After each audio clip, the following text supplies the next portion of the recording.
Amen. All praises be to Amen. Our show today is our story, Nawy, Daric.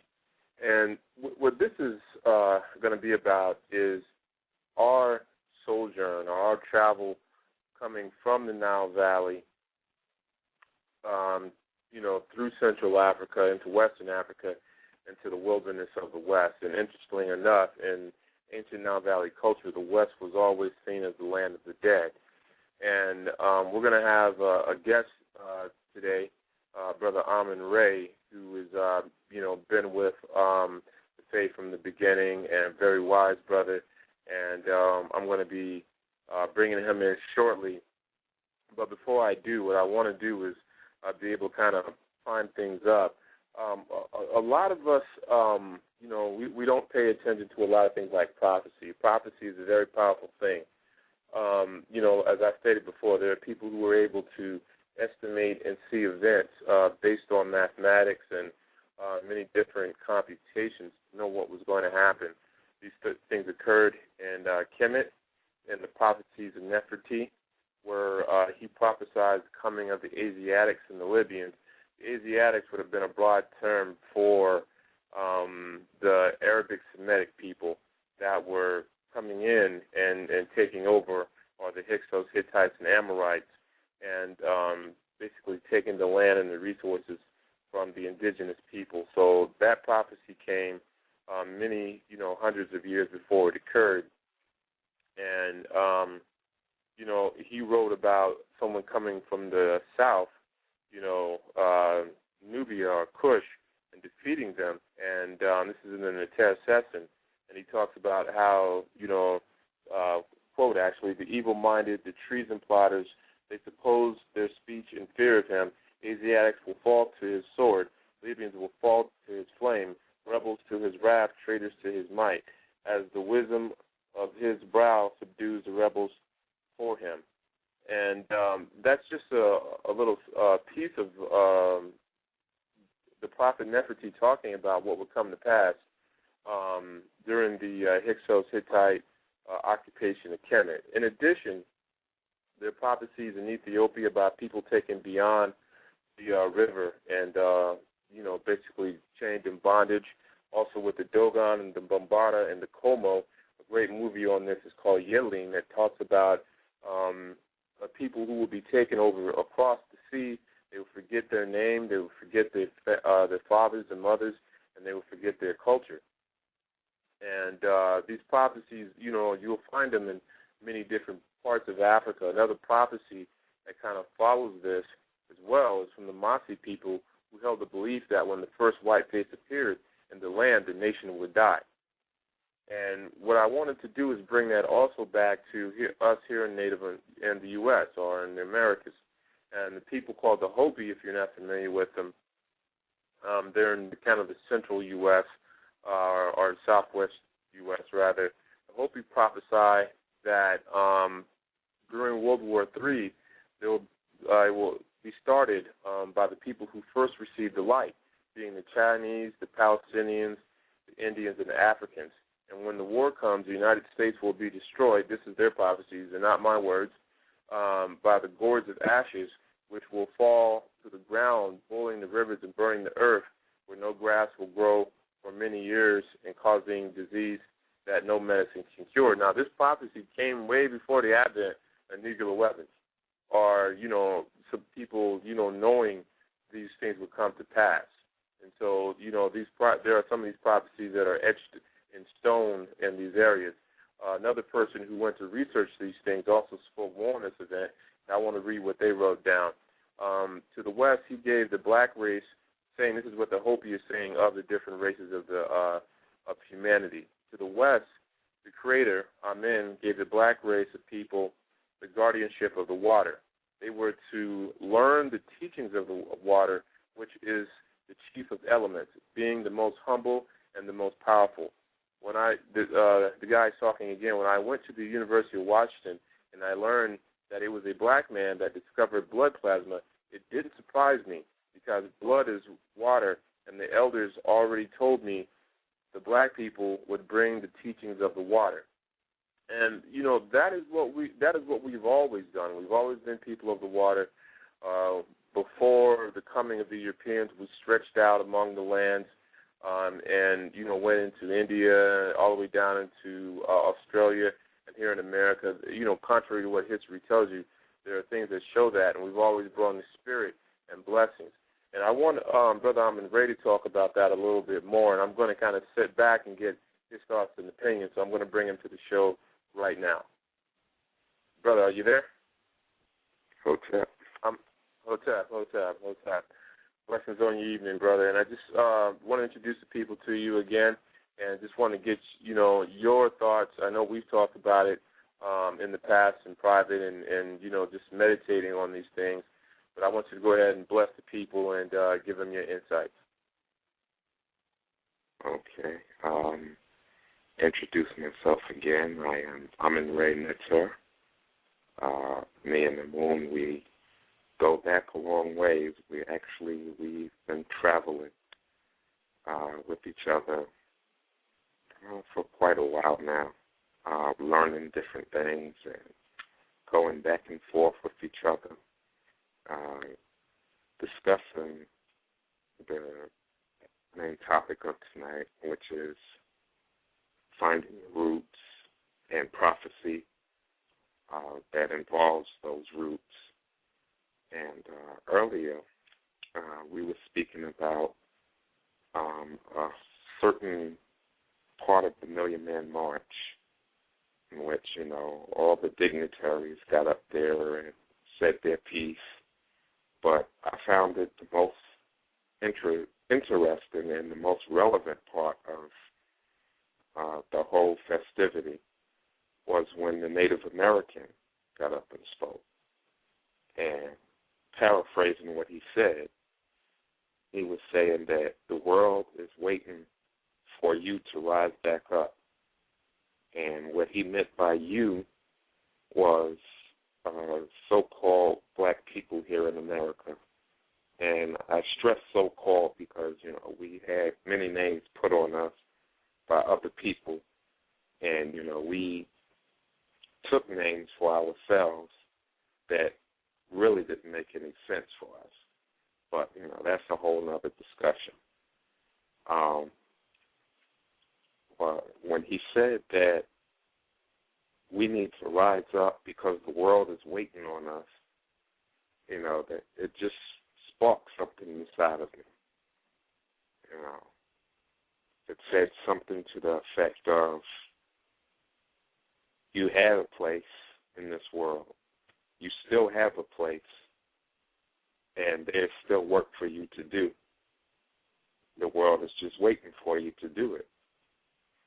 And that's what it just sent a spark through my whole body when I heard that speech. Nobody seemed to pay attention to that. There was, little claps to it or a little response to it. It was like, oh, he's just somebody else, and they was just talking amongst themselves, let them talk. And that's what we have come to today as a people. We don't want to hear what is good for us. We're so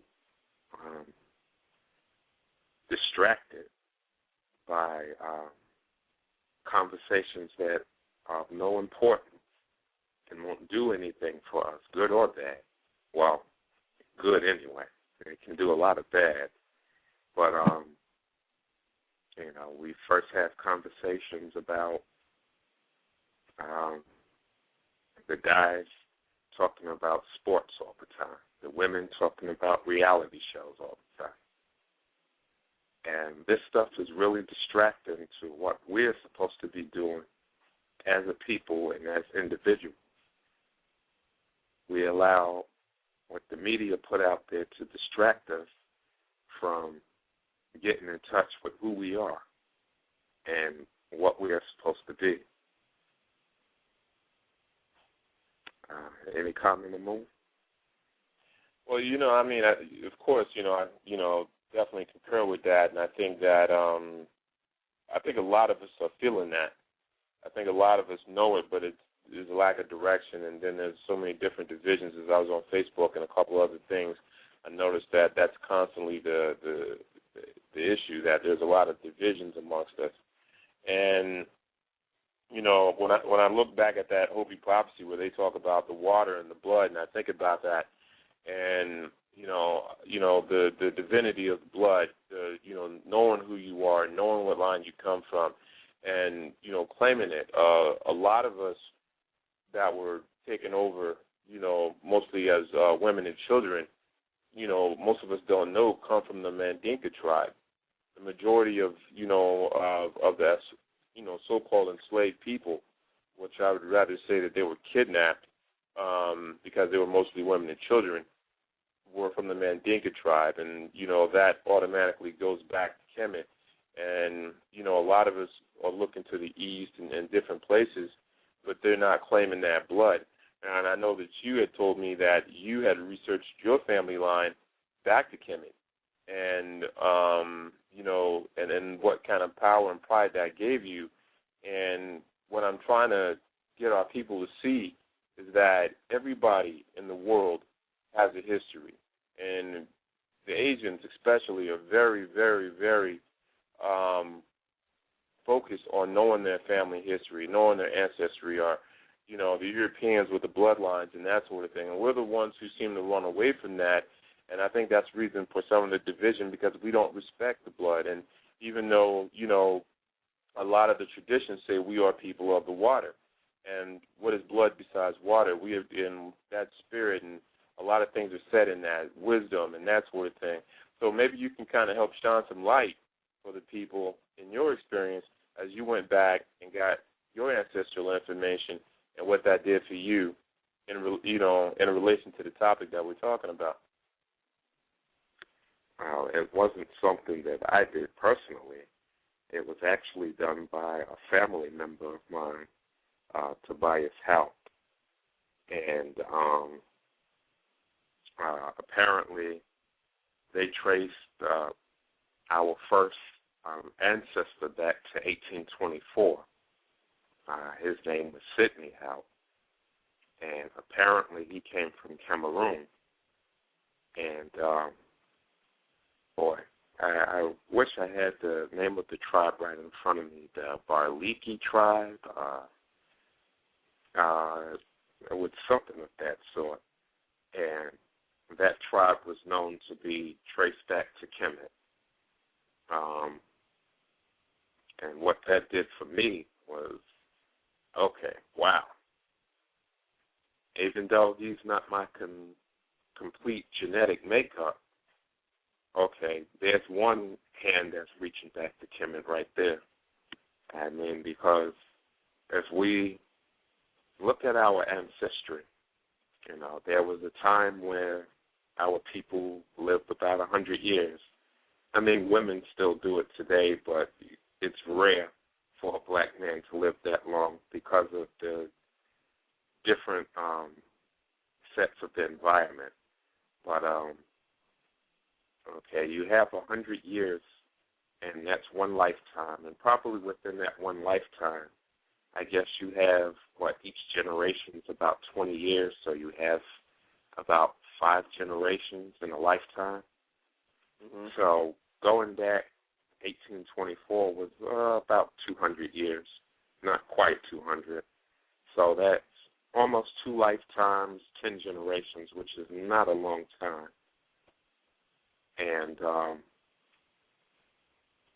just by knowing that, that made me earlier in life realize that, I'm not going to get the teachings out of public school about my family. And even in black history, I'm not going to get those teachings out of the U.S. history class, so I have to go back and get it myself, what they call Sankofa. Right. So I can get it.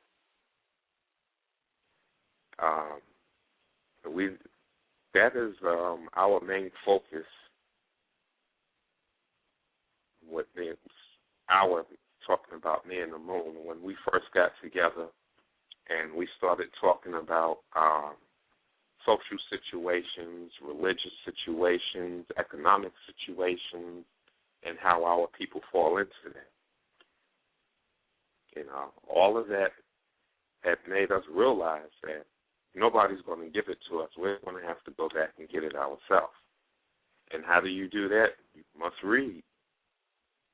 I mean, we read history books, we read religious books, economic books.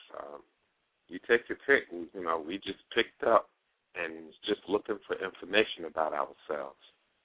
And, there was many people that led us to where we needed to go. But the important thing was that we got there. And it wasn't just a fact of knowing where we came from, but to know where we came from is to know who we are and where we must go. I mean, just 5 generations ago or 100 years ago, our parents, our grandparents and great-grandparents were saying, we want a better life for you. We don't want you picking cotton and sharecropping, et cetera, et cetera. And 100 years before them, going back a few generations, our ancestors were saying, we don't want you to be slaves. I don't want my baby to be slaves. I don't want my progeny to be slaves. So what is it are we asking for our children today? Thinking about what they was asking of us. Are we asking our children to become thugs and kill each other off? Because that is what they're doing. It's a sad situation, but that is what's going on. Yeah, that's you think of, man? You know, women want to run, want to run around, and I mean, not all of them. I'm not going to, put all of them into the equation, but too many of them. Like too many of the men that you're talking about are want to be thugs, and who knows what else. Want to be promiscuous. They want. I mean, in some ways, I think the word prostitute would be too nice because I see some of these women in the stores, with the children, and I'm like, my God, you're wearing that, and your young daughter is right there. What kind of legacy are you setting up for her? And I think a lot of it because we're lost. We don't know, where our bloodlines go back to. We don't know who we are, and it's just, part of it is like you're doing, where, you are, a member of your family, trace the ancestry back, but it's also in traditions. It's also in the literature. And the Tessession, puts us in the mind of African thought. It puts us in the mind of the thought of the people that we came from, opposed to a mind that was put on us by people who, took us into bondage and forced us to believe things that they would have us believe, but then, not even in the way that they would believe them. I mean, their beliefs led them into 1,000 years of ignorance.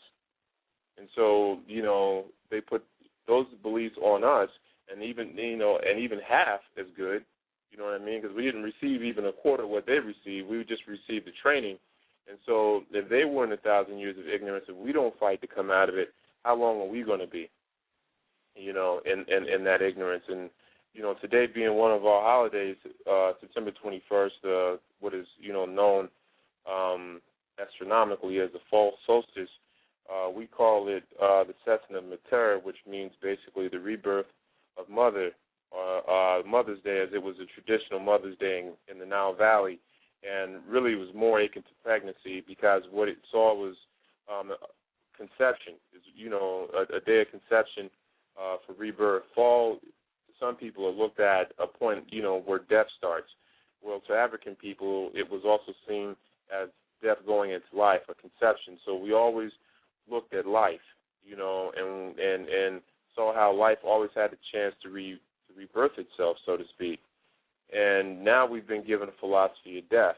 And so, like you're saying with these kids and families and that sort of thing, they don't even know who they are, and they go worshiping death, and and they refuse life.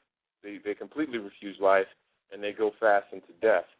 So, I think, like you said, as we studied and looked, is because, we saw this, and you being a family man and me being a family man is just,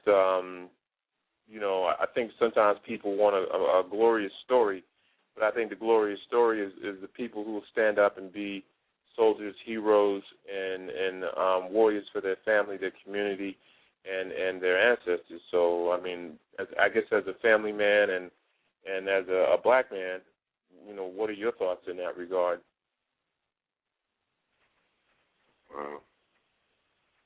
I listen to the, I'm going to say it, the garbage that my children are, they engage themselves with, whether it's on the TV or what they're listening to in their iPod. And, I try to listen to it to give them a point of reference of where they need to go, But I do understanding that the signals that they're getting from the music and from the television, what we have to understand is that our bodies are receivers. We receive electrical impulses, and our brain translates those impulses into something that we understand: touch, sight, hearing, taste, all the lower five senses, as we call it. And so when they're listening to this music, they don't understand it, but, this music is affecting their chakras. They're also it's affecting their subconscious. And so knowing this, when I speak to them, I see how they react. You know, the normal reaction, you just giving us a speech pop. You don't know what you're talking about, Dad. You know, this is fresh, or, you know, whatever they're using today. You know, this is what we need to be up on. And then so I sit down with them, and it's a job. Believe me, it's a job just to sit down with them and try to deprogram that stuff out of them. You know, you can say, well, why don't you just take the TV and the iPods away? Well, they'll rebel even more, and they'll sneak behind my back, because that's just the way children are programmed today. You know, when they go into kindergarten, you know, they say kindergarten was created to break all the teachings that child receive from their mother. Kindergarten is taught to break it away from them, all in that 1 year. Ray, we got 3 minutes before this. Don't mean to interrupt. We got 3 minutes before the show's over. So, you know, hit them with with some solutions, because you know that's what we always want to bring people. Not, I mean, what we're doing, but you know, I guess if you can give us, you know, that 1-2 punch of a solution for the people who might be listening and wondering how they can get back to that and get their kids and their family back to that. You got 3 minutes and 23 seconds and counting. Okay. I don't know how to sum it up quickly, but my suggestion always is starts at home first. And so when you're at home, you have your religious teachings, which is the base of your morals and your qualities of life. And your religious teachings should match how you go out and have fun in the world. It should match how you go to work and interact with people on your job. And if your religion is not doing that for you, if your religion is teaching you everything you do when you go have fun is bad, if it's teaching you everything you do on the job and how you interact with people is bad, then you need to get rid of it, because you're constantly at war with yourself when you're involved in it. So that would be my take on it. Start with your religious practices, investigate them, and see what they really mean to you and your family before you start preaching it to your children. Wow. I mean, you know, and I concur, and that's one of the reasons that brought us. And, you know, like I always say, we didn't, you know, or I didn't, or whatever, didn't create a religion. You know, that we didn't just up and create a religion. We looked at what our ancestors had left. We looked at the things that are already amongst us, like I said, the Dogon, the Bambara, and people like that. And we brought a more traditional, more truer African without Abrahamic influence and foreign influence. And we've got to go. I think I've got about 80 seconds here, but I want to thank Brother Amin Ray for coming on tonight, and we hopefully will have him on a lot more. His insights are always welcome, always wise, and always real. And that's what we want to bring. We want to bring real answers, real situations, and when we, like I said, go to an hour, want to be able to engage the people in real talk and provide solutions. As I always say, you know, you have to have your faith and your traditions.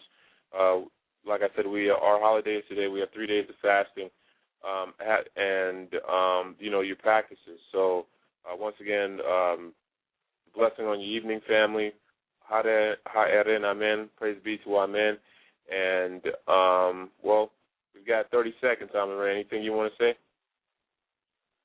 Just to the people, be strong, clean your mind out, clean your body out. Hotel. Hotel, family. Come